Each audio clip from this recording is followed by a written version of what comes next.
So I just wanted to make a brief introduction to Tim Nash, and he can take it on from there.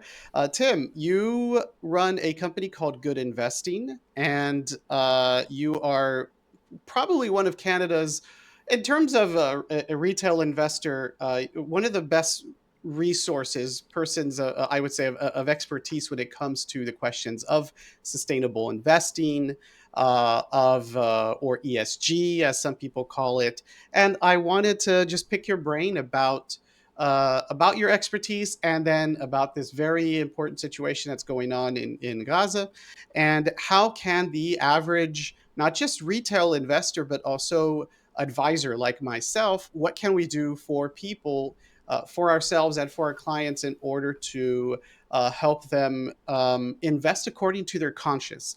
With that, I'll let you start, Tim. Well, thanks so much for having me, Carlo. It's an honor to be on the show with you.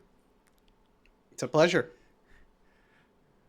So yeah, I think it's really important that people who are listening or watching understand my business model is that I'm not a manager or an advisor. I never touch my clients' money. Instead, I'm more like a coach or a consultant. And lately, I see myself more and more as a teacher, really teaching people about financial literacy. And a lot of it is just the basics about money and personal finance and investments and how it works, but then also to do it in a way that is values aligned. That I think for a lot of people kind of come to this conversation about personal finances thinking that like money is kind of evil, like this notion that like greed is good. It feels a little bit slimy. I want to recognize a lot of people have financial trauma in their lives, or that they inherited from their parents. Like people come from all over the world with all different experiences about money, and really kind of end up here in Canada. And I think it can be tricky. Like it's important to acknowledge first that psychology of Mhm. money, and our relationship with it. And the way I love doing that and overcoming a lot of those challenges, or even just like, becoming better friends with your money, is by doing it in a way that does align with your values. So I'm on a mission to help 1 million Canadians invest intentionally. I don't really care what those intentions are. I've helped like a wide range of people on a wide range of issues. In this case, I think what you've introduced is obviously with the conflict in Israel and Palestine, and that has brought a lot of emotions to the table, and that one of the primary forms of activism we're seeing are calls for divestment. Mhm. And this echoes earlier activisms that we've seen. There is a history of divestment. But I think for a lot of people, they are now looking at their money for the first time and realizing, oh, crap, I'm banking with institutions that don't align with my values. I'm investing in companies that don't align with my values. And it really does start to open up a little bit of a Pandora's box. So, my role is really as sort of like, coach or teacher, to really help people understand this, wrap their head around it, Mhm. to approach it with eyes wide open. That like, if you're prepared to look at it, like it's not always pretty, but let's do that. And then to inspire people to take steps to actually, not just talk about it, but to move their money and align their personal finance with their values. So a big thing I wanted to ask you is, what exactly got you motivated to go into this space of investing? Sure. So I grew up with my dad in the financial industry. I'm from London, Ontario originally, and my dad was a broker. So I grew up around stocks and bonds, and I always had a really good brain for economics and finance. Mhm. I did my undergrad out on the East Coast in Halifax, and I studied philosophy and economics. And I was kind of the Wow. weirdo in each one of those faculties. And in my third year, I got accepted to do an exchange to New Zealand, where my intention was to party and play rugby and hitchhike around New Zealand. And a few things happened that really put me on the path that I'm on today. And one is that I took a course in triple bottom line economics, this idea of people, planet, and profit. Instead of the Mhm. single bottom line of just profit, let's look at these quote unquote externalities of social and environmental issues. And as I learned this language, I realized that that's what was missing in all of the economic models that I had ever been taught. We're looking at this idea of human capital, social capital, natural capital. I came back to Canada in my fourth year, full of questions. My professors did not have answers. So I went to Sweden and I did my master's in sustainability. And at the time in 2007, sustainability was not what it is now. There were only a small number of programs in the world. Yeah. It was a very young program, but I learned systems thinking and change theories, and really understanding sustainability from a much deeper perspective. Did my thesis focused on this topic of sustainable investing. Hmm. Came back to Canada in July of 2008, ready to take the investment world by storm, and graduated straight into the crash. So that was kind of the start of my entrepreneurial journey. There were no jobs available, so I created my own, and I just kind of figured it out. And I've been helping people, and my change theory has evolved over a few times. But it was Yeah. really in 2017 I decided, I really wanted to help people, that it wasn't about shifting money, it was about shifting mindsets, and teaching people is really my special skill. And so, really that's when I founded my company, Good Investing.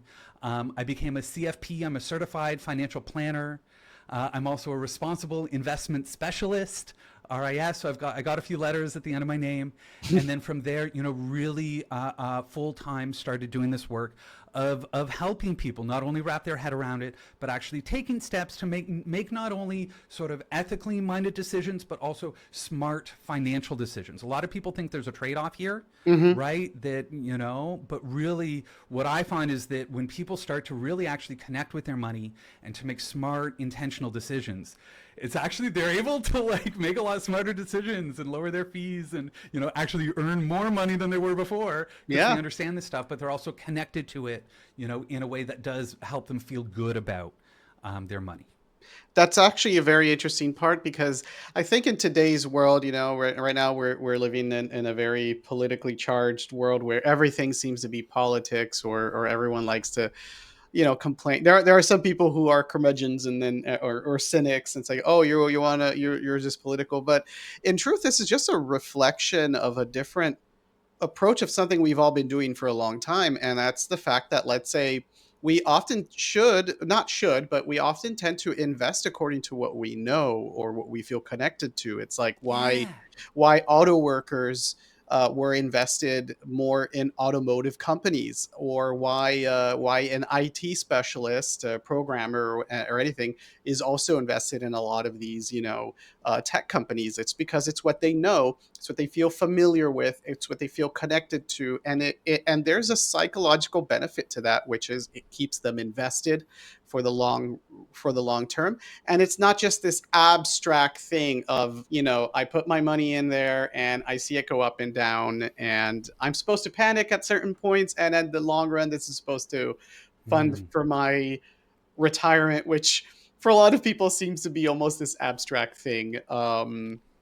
And so it's true that I think going into sustainable investing is just an evolution of how we feel connected to where we put our money, and our own future, and what future do we want for, for our future generations. I wanted to now cover just a bit of a, in a very broad brushstrokes, not too broad, let's hope, but talk a little bit about the history of sustainable investing. Now, I remember from hearing your discussions with other interesting experts, you talk about doing good versus doing less evil, right? This idea of excluding or also using your money to influence change. So, tell us a little bit more about the evolution of sustainable investing, and where are we today? Yeah, so really the history, and to your point, people have been doing this, investing in what they know for the longest time. Before we had these broadly diversified index funds, absolutely, it was invest in what you know. And so, really for me, it's about invest in what you believe in. And the first step of this, really the first, I would say, ethical investors is the original language that we used, really did come from religious communities. Hmm. So here in Canada, we've got the Mennonite community. In the U.S., it was the Quakers. Both groups were very involved in the Underground Railroad, Hmm. right? And so they've been social justice activists for a very long time. And they were the first to look at these diversified funds and say, hey, wait a minute. We don't want these quote unquote sin sectors. As well, Sharia compliant investing has been around for a very long time, right? So for, decades, centuries, or, certainly decades in terms of the modern financial system, really we've had these quote unquote ethical funds based on religious morals and principles. Now, these were all doing less evil funds, Hmm. right? That's very much the sort of the genesis of that. From there, it has evolved that it went from ethical investing to this idea of socially responsible investing, and we started to broaden it a little bit. From there, what's really been the sort of acronym of choice for the last few years is ESG investing, which is environmental, social, and governance investing. And this is the idea that for the first time, and this really only started over the last 15 years or so, when I Hmm. did my master's thesis in 2007, these ideas were still quite, they were alive, but not quite as refined as they are now. In that, really this is looking at additional factors beyond just financials when we're evaluating a company for investment. Hmm. So there's the typical investment analysis process. Absolutely. They get sort of a buy or a sell or a hold recommendation. But now, in addition to that financial analysis, we're also looking at a company's environmental, social, and governance sort of issues or performance or data sets. So their CO2 emissions, how well they treat their workforce, is the board of governors independent, the board of directors, independent from the CEO. These are all really important questions that completely got ignored for the longest time. So that's kind of, in the last few years, people have realized, like markets aren't perfectly efficient in that we've been ignoring all of this very pertinent information. Yeah. And so the ESG movement is really about getting that data, getting that information into the marketplace. Hmm. But it's been fascinating because about 2 years ago, ESG kind of became part of this culture war in the US, where it got lumped in alongside other acronyms like DEI, or, where it's just like this kind of became a boogeyman in Republican circles. So Yeah. there's now been this huge backlash against ESG, and that it's been really interesting to follow that over the last little bit.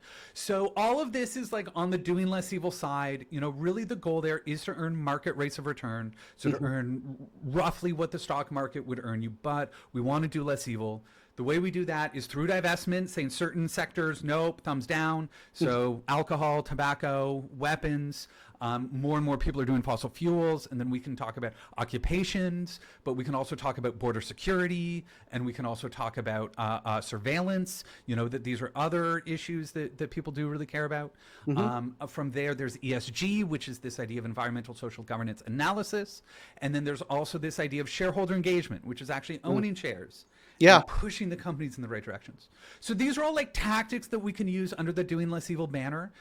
They've been around for a long time, but we've definitely seen a lot of evolution, specifically on the ESG side over the last few years. And then the doing more good side, this is the piece that I get really excited about, because this is where the primary goal is not market rates of return. The primary goal is to have a positive impact with our money. Hmm. And then, hey, if we can get a return on investment as well, like that's icing on the cake kind of thing. But these Yeah. really are impact first products. And with these products, they've been around for a long time. Microfinance has been around for a very long time. Muhammad Yunus and these, some really, really cool work there. Yep. As well, venture capital in clean tech has been around for a long time, or, investments in social enterprise has been around for a long time. But lately it's been really cool because the innovations that we've seen is that these things are becoming more accessible. That whereas before it was really only the super rich that could be impact investors. We have this term accredited investors only, which Yeah. is like basically you have to be a millionaire to do that. Whereas now we're seeing things like community bonds, which Hmm. have a very low minimum investment. It's minimum of like $500 or $1,000 to Wow. be able to invest in, let's say, an affordable housing project in your own community. right? Like that's where it's really kind of coming now, is that, with impact investing, is that it's much more accessible. So for me, I like to combine them. When I work with a client, we sort of look at the whole pie chart. We look Hmm. at stocks and bonds, traditional asset classes, and then we also talk about doing less evil versus doing more good. And Hmm. it's really going to be up to every person to decide, which approaches resonate with them, what does align with their values. And then obviously on the doing more good side, everyone's going to have a different sense of sort of warm fuzzies in Yeah. terms of the impact that they do want to see, and might be willing to give up some financial returns with that part of the portfolio. Exactly, which is kind of fine, I think, if when you really think about it, as far as giving up some return in order to be happy to know where your money is going. If that keeps you happy, if that keeps you even invested, then why not? I think it's doing you a lot of good. I know you had conversations with a mutual friend of ours named Ben Felix, and he went on and has tackled the subject of ESG in very nerdy terms, right? As far as like risk and return and so on so forth. We're not going to go into that, but if anyone wants to learn more about that, we can provide links to those questions as well. However, right now we're going to live in a world right now where we want to invest according to our values, according to our beliefs. And let's continue on it, just to keep going on the discussion. But now, a lot of things you mentioned 15 years ago, ESG was kind of this thing that was like not really available. I mean, how many uh, ETF, I mean, not ETFs or mutual funds, it doesn't matter. How many ways could you would have invested for ESG, and it was like almost non-existent. And today, now you can go walk into a bank and say, "Oh, I want the ESG fund." You could go to, I get pitched ESG funds from wholesalers, and there's a lot of things that you can get even in the DIY direct investing circuit. But are those really ESG if when it comes to, let's say, war, when it comes to Mm. surveillance, when it comes to border security and other forms of, let's say, state violence, if you want to call it that? Um, or is it just marketing? And if so, what are the options that both, here on the retail side as advisor or investor can go to? Yeah. So, that's a big question. I'll start by saying, oh my goodness, the number of product, Carlo. Like when I started this, it was so hard. I built my first fossil fuel free portfolio. There were no options available. I had to do, 12 different slices of the pie. It was such a challenge. And that now there are a plethora of products available. And so the challenge now isn't, can I find a product that aligns with my values? It's, well, what's the difference between all of these and which ones are legit and Hmm. which ones actually line up with my values? And so, again, I want to be clear there's a whole spectrum, especially on the doing less evil side. There's everything from like a small step in the right direction all the way through to what I call like my crunchy granola options, that are very kind of squeaky clean. So there's a wide spectrum, and everyone is going to kind of have their own view. So this Hmm. is the issue with any one definition, any one product. It's always going to go too far for some people and not far enough for somebody else. So, Hmm. my role as a financial planner, and for the advisors that are listening to this, really job one is outlining, okay, what does the client actually mean, expect by this?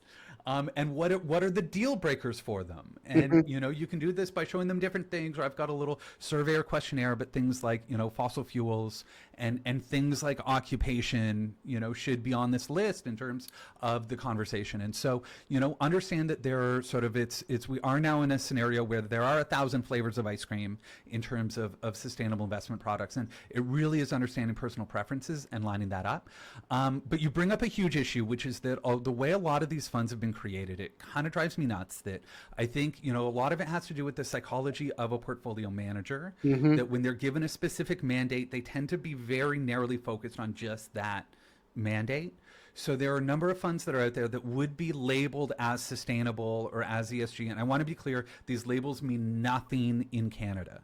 We don't have a taxonomy here, not yet. We don't have regulations around this. In Europe, they've got these, like, I think SFDR, and there are these things, there's transparency around this. They've really been cracking down on greenwashing, but because of the backlash in the US and North America, it stalled a little bit. And now it's more the tension of should we or shouldn't we, like for or against, Mhm. rather than like in Europe, it's kind of a more nuanced conversation of like, okay, how do we clearly articulate, how these funds work and operate? So here in Canada, you can't go by the title at all. Yeah. What you can do is look at the methodology, or ask your advisor, to look at the methodology, understand the difference between like divestment, like what we call negative screening, where things are Mhm. just excluded, ESG, and shareholder engagement. That some will use a varying degree of each of those. It's really about understanding where your values lie. Are you okay with certain companies, like a fossil fuel company, knowing that your shares are pushing them in a more sustainable direction? Or would you say no, thumbs down, I don't want that at all? And then what's happened as well is, like I said, these narrow focus that I have seen specifically, like fossil fuel free funds that come out that have that label, but they still include, weapons manufacturers Yeah. or tobacco companies, or that sometimes they're just like they get this mandate to do a fossil fuel free, and then they didn't really think that the type of person that doesn't want to invest in fossil fuels also doesn't want to invest in, let's say, tobacco or weapons of mass destruction. Mhm. Right, that these, Absolutely. that a lot of people do have these wider value sets than some of the fund managers realize. So, that is always the issue for me, and specifically as it relates to occupation. This hasn't been a historically an issue that the sustainable investors or responsible investors looked at. Mhm. We would use language around weapons and things like controversial weapons versus conventional weapons. Mhm. But a lot of the language around occupation, and as well as border security, as well as things around like for-profit prisons, Yeah. or like Huge. those things aren't going to be covered by many of these traditional sustainable investment products. So that's why it is important to just, especially if you are worried about occupation, you do have to take a slightly closer look. Basically, what you want to do is the transparency. You want to get a full list of the holdings, and then you want to compare them. There are a couple databases that are available. I help clients do this to be able to see, what are the sort of yellow flags and orange flags inside the portfolio. Obviously, if it's a red flag, then, that shouldn't be in there. Mhm. Where it really is, human rights violations or child labor, that should already be excluded. But you do end up with a lot of the sort of yellow flags or orange flags companies that are involved in this stuff, although maybe not directly. And then it's really up to investors to kind of, get a feel for their values in terms of where they do want to draw the line. Are Yeah. they okay with some of these things, knowing what they are, eyes wide open? Or if you're just like, no, Tim, like that makes me gag, then that's fine. But it just means we have to move down that spectrum towards sort of those crunchy granola ones Mhm. where, and as you move across that spectrum, there are some trade offs that start to emerge. So for me, it just really is, eyes wide open. Let's run the list of companies through some of these databases. If there are flags, let's look at them and talk about them. Mhm. And then ultimately, it's up to the investor to decide, where they draw that line. Okay, cool. And so you mentioned that I remember from a previous webinar, you did mention that there are ways of screening, of looking at, let's say, what does a fund have. Whenever I use software Yeah, like for portfolio, creation, it seems that they only tend to list off like the first 10 holdings, or the first top, the top 10 holdings in a I fund. know. So I where know. can I or a client go and say, "Hey, where do I find a full list and the allocations?" Yes. So you have touched on one of my pet peeves. This is one of the reasons I love ETFs. ETFs tend to be more transparent, not always. Mm. but tend to be more transparent than mutual funds. It's the mutual funds that, sometimes I feel like I'm Indiana Jones, sorting through a 500-page PDF to find that one page. The way you have to do it is they have to do annual and semi-annual disclosures. These numbers are going to be, or these companies rather, the list is going to be out of date by the time they publish it. It's like a Yeah. couple months later. But I can get the holdings for mutual funds as of, usually it's like January 1st and July 1st, something like that. Hmm. I do have to go through those documents, and then from there it can be a bit of a pain to put those into an Excel spreadsheet, in a way that I can then run through some of my databases. Hmm. So sometimes there is a little bit of elbow grease involved in this, which is where, it's nice to have a nerd like me on your side that, can Yeah. help figure this out. But that really, it's tricky. That it's a huge debate right now. I'll mention, I've been following the protests at University of Toronto, which is I'm not an alma mater, but not my alma mater, but my local university. And there's been a big protest, and it's been in the news a lot lately. And the number one thing that they're asking for is disclosure from the Hmm. university. But they own a lot of these pooled funds, and they view it as their secret sauce are the holdings. That, Yeah. oh, if we publish the list of holdings, people could just go out there and buy them. And so there's this huge culture in the investment industry around keeping your cards close to your chest and not revealing your holdings. But that poses a huge problem for Hmm. sustainable investors, because obviously we want that transparency. We want to know every single company that's in there. And, in a dream world, it would be the fund companies themselves that are actually doing this analysis. It wouldn't be up to me to have to, sift through and do this. This should be part of the way they communicate their products, is showing their ESG score, showing their carbon footprint, showing their, fossil fuel involvement, showing, the flags that exist from, UN human rights abuses, or Hmm. from things like occupation. That, in my mind, this should be part of a fund's, fund fact document that they have to publish every quarter. Yeah. Certainly if they are using the label of sustainable, ESG, etc. That's absolutely true, and I guess it's good to it really is kind of encouraging to know that there are kind of recourses for the individual investor to kind of look at these annual, semi-annual disclosures, but it just I'm sure I'm sure so many of us will wonder, yeah, but if it's out of date, does this really reflect what the direction of it? It's a good question. It's a valid question, but can you only go so far into ensuring that, like, if you're working with ETFs and other pooled funds, that you're gonna be more or less okay according to the holdings. Only if it's in their methodology.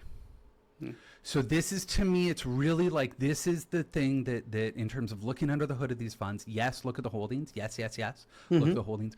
But to me, it comes down to specifically, are they articulating what their methodology is?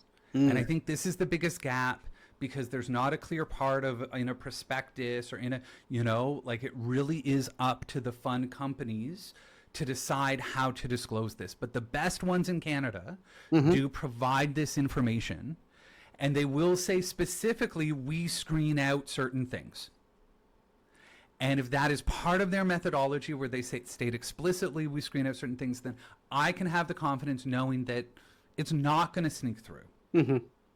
Whereas, there's a bit of a movement right now where some people are saying, no, no, no, we don't want, sustainable investing or ESG investing. This should just be investing, that every fund should use sustainability sort of metrics and, efficient market hypothesis. But to me, I'm like, no, Mhm. like, no, I don't trust financial institutions to decide this.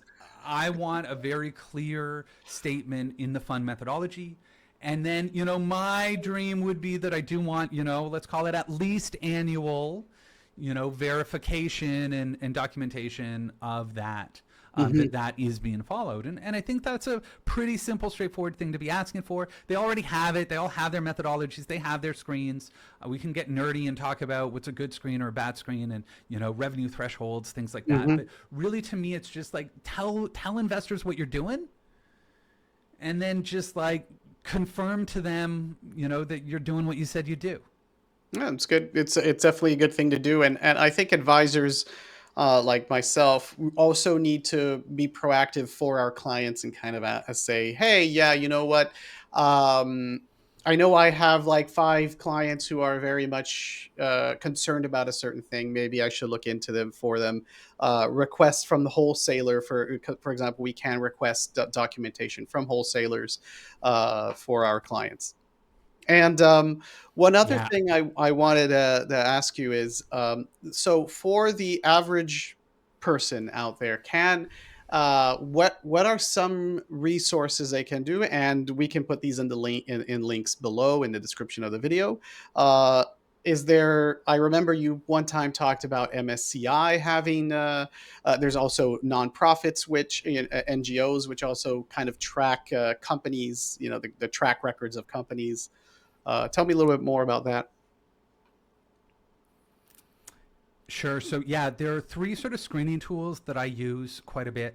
The first is MSCI fund ratings. So this gives me a whole bunch of different data about, red flags that are in there, weighted average carbon intensity, average ESG score. They provide a fair bit of information available for free. As well, there's in the U.S. there's a great organization called As You Sow, SOW, Hmm. right? And that they have, unfortunately, it's only for U.S. funds and ETFs though. So like my dream is that we would be able to look up Canadian funds there, but right now we can't. And then there's a great organization called AFSC, the American Friends for Service Committee, I think. Hmm. But this is the Quakers. Okay. That I told you about originally. And so they've got a really cool database where you can actually upload any Excel spreadsheet. They do screen US funds, but for us Canadian investors, if we can get it into an Excel spreadsheet, you can, put it through that screen. And they're my go-to resource when it comes to identifying flags for companies that are complicit in occupation, border security, and for-profit prisons. Mm. That that's kind of their main, I would say, screens and sort of bread and butter there. So again, that is the resources. Those are the resources that I use. Hmm. From there, I've got a bunch of free resources on my website. So goodinvesting.com. I've got a little free resources button. I've got some model portfolios, and I also have my databases for all of the different socially responsible ETFs in Canada. The Nice. mutual fund list is way too long. I can't, that one's hundreds long, but I do have my database of ETFs, as well as I do have an up-to-date list of impact investments. So Hmm. these idea of community bonds or preferred share in your renewable energy co-op, or in Quebec there's this really cool Fonds de Solidarité Yep. FTQ. There's this, right, so there's these really cool options that are available to regular everyday people at minimums, and I try to keep my list alive and well in as part of my free resources. Nice. Well, definitely a link will be in there, but it is something so simple. You said it's goodinvesting.com. And I guess that pretty much finishes up in terms of investing. I have a question, one last question for you, and perhaps it's your wheelhouse. Doesn't matter. It doesn't matter if you say I don't know. It's fine. We'll cut it out of of the video. It's fine. But a lot of people, I think, are also asking themselves in terms of their other aspects of their financial lives, let's say like borrowing and credit, financing, like mortgages. We go to the big banks often, and but we also know those big banks also finance other companies and other industries. Are there options that people have to kind of say, hey, I want a mortgage with an institution which is not currently funding, half the projects in Alberta in the oil sands, or so on and so forth. Yeah, I mean, so certainly when it comes to breaking up with your bank, we're lucky in Canada that we have this amazing network of credit unions. Hmm. So, in Quebec, Desjardins has really, consolidated, would be the biggest one. Out in BC, Van City is the largest, although there are a number of very nice regional BC ones. And then in provinces from coast to coast, everywhere else, there are amazing credit unions that really, in the first step for folks, anytime from an impact perspective, Carlo, I always tell people to move their checking and savings first. That Okay. to me is kind of the number one place for impact. When it Hmm. comes to your debt, I'm less concerned. I'll be honest that I will take the best deal on my debt. And so if it is a bank that, gives me the best interest rate, I realize some people won't. They would rather pay a little more interest to do it. But for me, it's a customer, all else equal. I'd love to give my interest to a credit union. But to me, when it comes to debt, that's a secondary impact. You're really the customer there. Hmm. You're just giving them the revenue, the profit. Whereas when it comes to your savings and the money you keep there, that's where we do have this. It's called a fractional reserve banking system, Hmm. such that our deposits are really a multiplier, right? That's what allows the banks to be able to loan out money for these huge projects that we probably don't agree with, is the Yeah. fact that we have to keep our deposits at these banks. So to me, it's always like number one is move your deposits, Hmm. right? Checking and savings. And number two is your investments. That let's look at what's inside of them.